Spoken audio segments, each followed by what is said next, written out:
Born Isabella, bomb free, but there's no way she was born free in 1797 in New York, Ulster County. Daughter of slaves captured from the countries of Ghana and Guinea. Many times throughout her youth she was sold off as property. Now New York State decided in 1827 to emancipate, but young Issa was eager, she couldn't wait, cause her owner promised her freedom in 1826. However, he took back his promise, so Isabella took off and split. Born into slavery, but she figured her way out. Infant daughter with her in her arms, she figured it out. Went on the run with no one's help, she figured it out. She knew the truth that she was meant to be free and made her way out. The end of slavery marked everything that came out of her mouth. Dedicated her life to abolition, yes, she was devout. A women's rights activist, many people marveled how truth spoke with plain power and passion, compelling the crowds. Shortly after she escaped, she learned that her son, Peter, 5 years old, was illegally sold to a man in Alabama. So she took the case to court and she won, successfully securing the return of her son.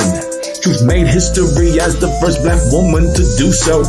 Later she continued fighting using the legal system. She won another case in court. This one was drama. A family wrongfully accused her and her employer of poisoning a man, so truth went to the courts again. In 35 the family found guilty, all she does is win.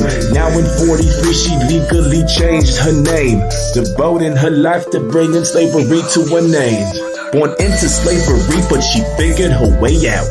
Infant daughter with her in her arms, she figured it out.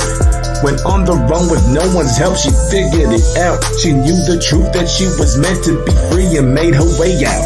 The end of slavery marked everything that came out of her mouth. Dedicated her life to abolition, yes, she was devout. A women's rights activist, many people marveled how truth spoke with plain power and passion, compelling the crowds. 1850, truth spoke at the first National Women's Rights Convention. She then began touring, taking the talks all across the nation. 1851, truth gave a speech that became known as Ain't I a Woman? But it's unlikely that the New York-born native ever uttered a phrase that was so southern.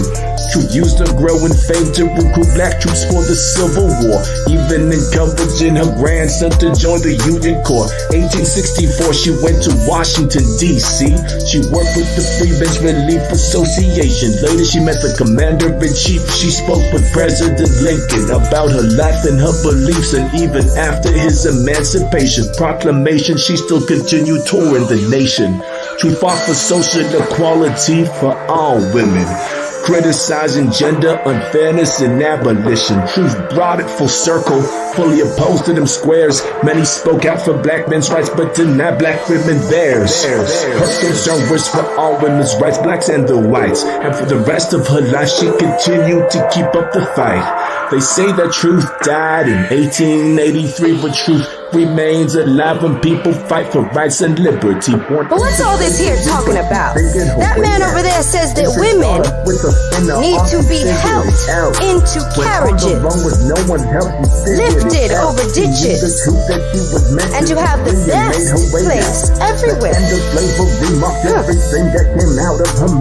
Nobody ever helps me into carriages, or over mud puddles, or gives me any best place. And ain't I a woman?